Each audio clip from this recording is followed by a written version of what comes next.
Fala galera, aqui é o 105 Developers e hoje a gente vai falar de um cara muito massa, ainda voltado para a linha do GCD, que é o Dispatch Group. Basicamente esse cara é um cara que ajuda muito quando a gente precisa sincronizar o término de vários blocos de código rodando separadamente. Então se liga nessa dica e cola na grade.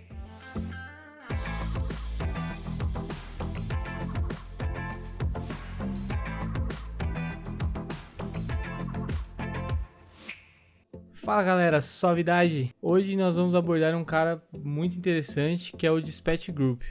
Basicamente, se a gente olhar na documentação da Apple, né, no developer.apple.com, o Dispatch Group ele define como um cara que monitora um grupo de tasks como uma unidade. E qual seria exatamente a função disso, né? Então basicamente ele vai aguardar um grupo de tasks que a gente submete finalizar. Ele pode aguardar tanto de forma síncrona quanto assíncrona. Então ele é muito bom para quando você quer controlar download de, não sei, sincronizando algum dado do servidor, que são vários endpoints que você tem que baixar, ou várias imagens.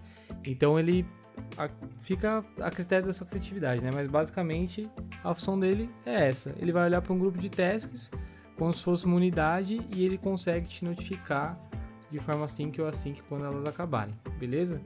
Então só pra gente não perder o costume aqui, fazendo nosso resumo, lembrando que esse arquivo que eu faço durante os vídeos sempre vão estar disponíveis para download, tá galera? Procurem na descrição do vídeo que sempre vai estar lá o link para baixar no Git todos esses resumos que eu faço. Então aqui vai ter basicamente a definição e eu procuro sempre fazer um hands-on, pelo menos aqui no Playground, para deixar mais fixa o conteúdo na cabeça aí, beleza?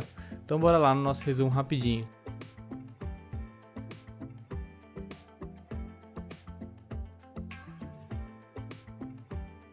Então, conforme eu disse, esse cara ele pode executar uma ação, né? Essa ação aqui pode ser sync ou async, né?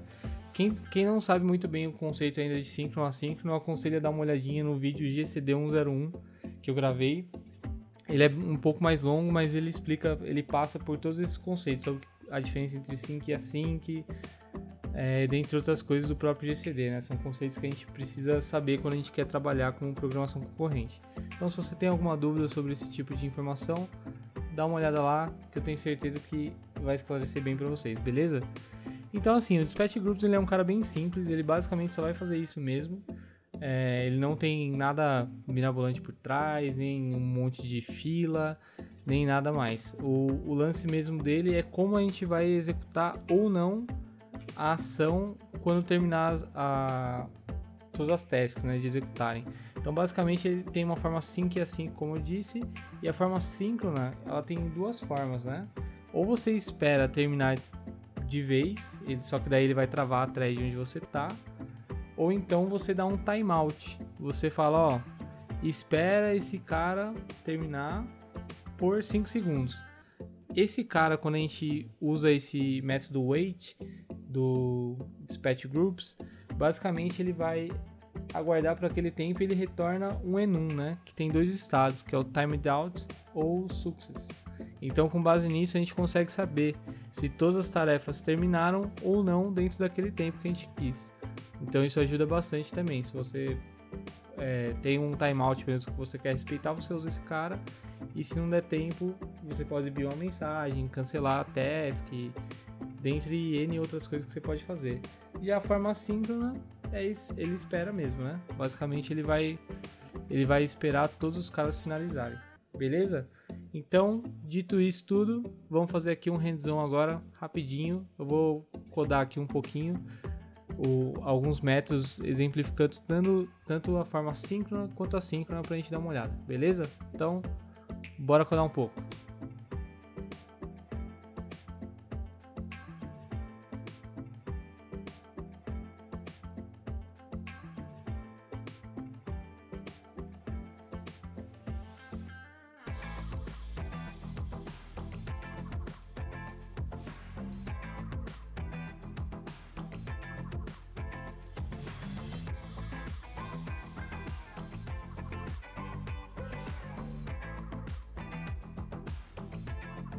Bom, então dando uma olhadinha aqui no código que eu criei aqui, basicamente o que a gente tem aqui? Eu criei um cara que é um dispatch group, um cara que é uma fila global, na verdade eu só coloquei numa variável, só para não ter que repetir muito, beleza? Com QoS User Initiated. Voltando a dizer, se você não entendeu muito bem o que é esse QoS ou como funciona uma dispatch queue, eu aconselho também a dar uma olhadinha no GCD 101, um vídeo muito bacana, é um pouco extenso, mas vale muito a pena, que ele abrange todo esse conceito básico do GCD, dispatch queue e QoS, async, sync, dentre outros conceitos importantes, beleza? Então bora lá, continuando aqui. Então basicamente eu fiz uma chamada assíncrona, adicionando essa task do meu grupo. Então essa é uma das formas que a gente tem de adicionar no grupo uma task, né? Lembrando que um grupo, ele olha para um grupo de tasks como unidade, então basicamente você vai adicionando, né? Imagina que você tem lá um pote e cada bolinha de gude que você vai colocando lá dentro, ou bala, ou qualquer coisa, bolinha de gude, entreguei a idade, né? Qualquer tipo de conteúdo que você vai colocando lá dentro é uma task, então você vai formar uma unidade, beleza? Então é assim que você adiciona uma task num group, uma das formas. E daí eu só printo aqui que começou o job 1, dou um intervalo de 5 segundos na thread e finalizo ele. Faço a mesma coisa com o segundo job, só que com intervalo de 1. E aqui é um exemplo da forma síncrona, né, de espera. Então o que eu estou fazendo aqui? Eu estou pegando meu grupo falando, ó, espera por um timeout de, a partir de agora, 3 segundos. E o resultado eu verifico se ele deu timeout, né? Eu poderia verificar também se esse cara aqui foi com sucesso, né? Tá vendo? Dispatch timeout result. Então, esse cara aqui podia ser o success também, mas eu preferi colocar como timed out, beleza? Então, se deu ruim, se deu bom, deu bom. Só para explicar também, esse cara aqui que eu coloquei no começo e no fim, é para o playground não terminar a execução, porque quando a gente dá um play, ele vai rodar tudo e vai parar. Como esses caras aqui são assíncronos, se eu não coloco isso aqui, ele finaliza a minha execução antes desse wait completar, beleza? É só por isso. Então, vamos dar um play e ver o que acontece aqui, ó. Running, ó, startou o job 1 e o job 2 e finalizou o job 2, né, que é 1 segundo e o que aconteceu? É o esperado, né? Basicamente eu coloquei aqui que levaria 5 segundos para rodar o job 1, só que eu coloquei para ele esperar por 3. Então, o comportamento foi dentro do esperado, certo? Se eu aumentar esse cara aqui para 6, né, até para dar um segundinho de margem, teoricamente agora ele tem que cair no bloco else aqui do deu bom. Vamos ver. Em job 1 deu bom. Então, esse aqui é um exemplo básico de um wait, né, do grupo, de forma síncrona, né? Então lembrando, aqui a gente está adicionando, quando a gente coloca esse async aqui e passa um group, a gente está adicionando no grupo, né? Vamos ver se ele tem aqui, ó, dispatch group, tá vendo? Tá dentro do async, das coisas que eu posso passar para ele. Ele por default é new, mas eu posso passar um cara, ó. Aqui, ó, vamos ler até a descrição aqui, ó. O dispatch group a ser associado e submetido a esse work item, né? Então, se for nulo, ele não faz nada, beleza? Então, básico, exemplo bem simples aqui para a gente ter uma noção da forma síncrona. Agora, vamos fazer um exemplo da forma assíncrona, que talvez seja uma forma um pouco mais utilizada, né? Então, bora codar de novo.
Fala galera, então explicando aqui esse trecho de código, né? Que tem como objetivo exemplificar a forma de uso do Dispatch Group assíncrona.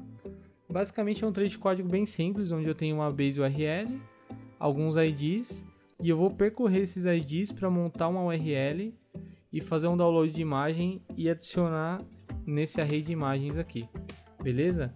Então basicamente eu tenho aqui um for, né? Então cada ID dentro de IDs eu vou montar essa URL.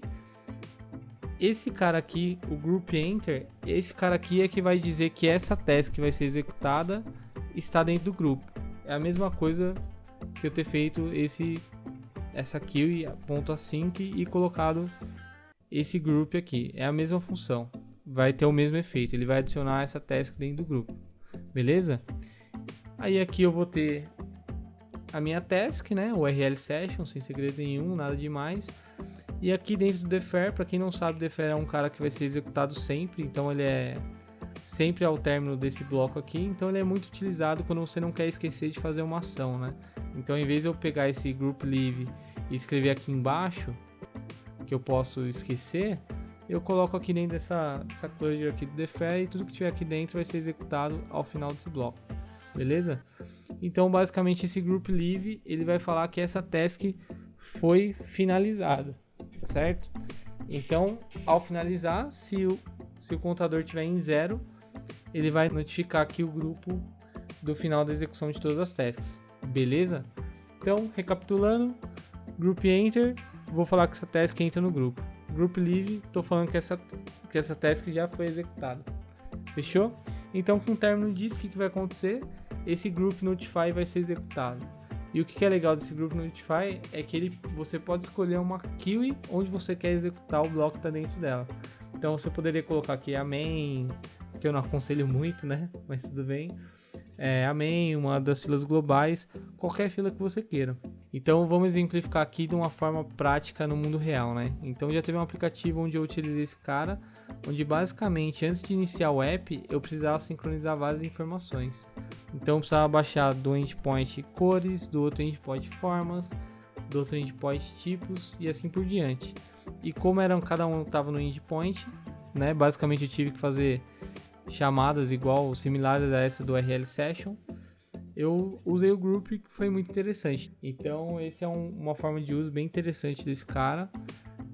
Mas pode ter N outras, né? Imagens. Vamos supor que você entra numa tela onde você precisa baixar várias imagens. Vamos supor um exemplo aqui, um jogo da memória, só que você vai baixar as imagens que vão estar nos cards, né? Debaixo dos cards em tempo real lá, né? Vai baixar de algum lugar específico, né? Para você poder baixar de herói ou de kids, ou seja lá do que for mais interessante para você. Então basicamente você vai entrar e vai baixar, só que você só pode começar o jogo quando você terminar de baixar todas as imagens, certo? Então você cria um dispatch group, vai marcando cada transação dessa que você vai baixar a imagem, vai marcando, dando group enter, e quando acabar o group leave. Quando todos acabarem, você pode dar o start no seu game através desse group notify. Deixa eu rodar aqui, eu não rodei ainda. Basicamente aqui, esse group notify, ele tem que printar esse cara aqui depois de baixar todos esses caras. Vamos ver aqui também, né? Terminou. Então basicamente ele terminou 9 downloads aqui e printou esse cara aqui e finalizou também a execução do playground. Beleza? De bônus, nesse vídeo eu vou abordar um outro cara que tem um pouco a ver com isso que a gente está vendo agora, que é um cara chamado semáforo, né? Traduzindo semáforo, né? É semáforo do inglês, né? Então basicamente o que esse cara faz? Ele vai controlar quantas tasks você pode baixar ao mesmo tempo, né? Ele meio que controla o acesso ao seu recurso, né? Então vamos supor que você queira limitar o download da imagem porque ele é muito custoso para o seu sistema. Então no exemplo do jogo da memória, que você vai ter que fazer vários downloads, vamos supor que você botar para baixar um jogo da memória que tem 32 pares de cards diferentes, então são 32 downloads que você tem que fazer. E talvez se você startar os 32 ao mesmo tempo, né, de forma concorrente, talvez seja muito penoso para o sistema. Então você pode usar um cara desse, e nele, quando você cria ele, ó, aqui no exemplo, você passa um valor que é basicamente quantos recursos ao mesmo tempo você quer usar através de semáforo, né? Então vamos por aqui, eu quero 2. Então repare, ó, que quando eu colocar aqui esse cara para rodar, ele vai baixar de 2 em 2. Na verdade não é bem de 2 em 2, né? É no máximo 2. Qual que é a diferença? Ele starta 2. Se um terminar primeiro, ele já coloca outro para formar 2. Quando o outro terminar, ele vai colocar outro e assim por diante. Não é que ele espera os dois finalizarem para poder seguir, beleza? E a forma de uso dele é um pouco similar à do Dispatch Group, né? Só que dessa vez a gente vai dar um wait e um signal. Então toda vez que a gente fala um wait, é tipo, esse cara aqui entra, espera esse cara aqui terminar. E quando eu dou um signal, né, que é quando o cara termina, pode ser aqui junto com um leave, eu tô falando que um dos caras liberou. Então vamos reparar aqui do lado, ó, que quando startar vai ter 2 caras primeiro e depois vai subindo, quer ver? Então, dei o play, aqui ó, foi muito rápido. Vamos fazer o seguinte, para ficar mais fácil a gente ver, vamos dar um sleep aqui, um sleep de 1 segundo, beleza? Só para dar tempo da gente ver aqui do lado. Então vou dar play de novo, vai ter que aparecer 2 caras aqui, 2 e depois 3, 4, tá vendo? Conforme ele vai liberando, vai indo meio que de 1 em 1 aqui, né? De 2 em 2, né? E só para mostrar que isso aqui funciona de fato, se eu colocar esse cara aqui 5, né? Mudar esse cara aqui para 5. Se eu der um play nesse mesmo código aqui ao invés de começar com 2, ele vai começar com 5. Então tá rodando, aqui ó, 5, e aí conforme for liberando, vai indo. Beleza? Espero que vocês tenham gostado desse vídeo. Se você não é inscrito, se inscreva. Se você gostou do vídeo, dá um curtir. Deixe seu feedback nos comentários, é muito importante para o canal, ainda mais que a gente está começando agora. Então fala se você gostou do formato vídeo, a forma como foi explicado.